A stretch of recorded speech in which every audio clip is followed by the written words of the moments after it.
was definitely the Doors part. Yeah, I was about to actually ask you that question because this is for me, I'm a fan, so don't count my other questions. When you had Kevin Kelly come in and play drums, it's a great drum, but do you feel like it's fit within the band personality?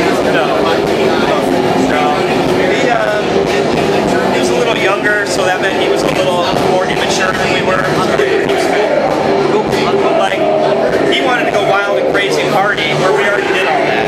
You know what I mean? So it was kind of like, we want to settle down and hang out and just be friends. And this guy wants to get drunk and have girls everywhere. We're like, dude, we're settling down. We want families, you know.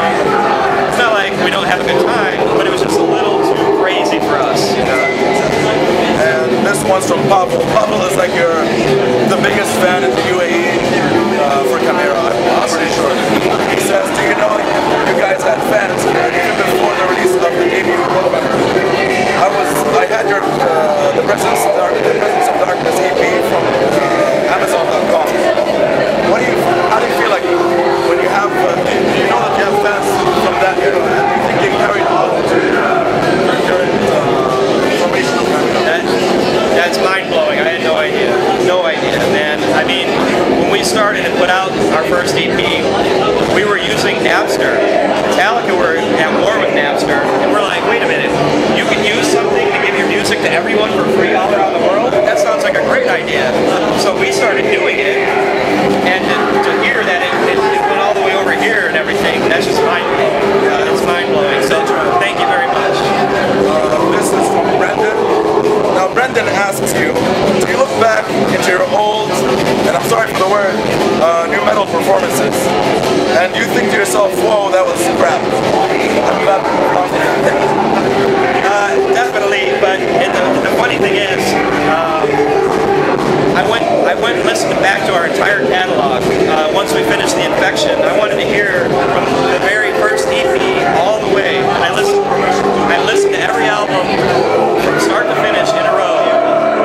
And even in the so quote-unquote new metal era, we were still the same band we are now. We still had the same sound. We made a few mistakes, but when we were doing those things, that term wasn't around. We had never heard of new metal before, so we were like, we did Pass Out of Existence, we liked Morbid Angel, Meshuggah, Cannibal Corpse, but we also liked Korn, and we liked Soulfly, and we didn't know that was going to turn into something like considered silly, you know what I mean? And certainly we're trying to be silly ever, and we just liked how the combination sounded of doing like maybe parts that you can jump with, but then you can really crash. And like, I never heard anyone do that before.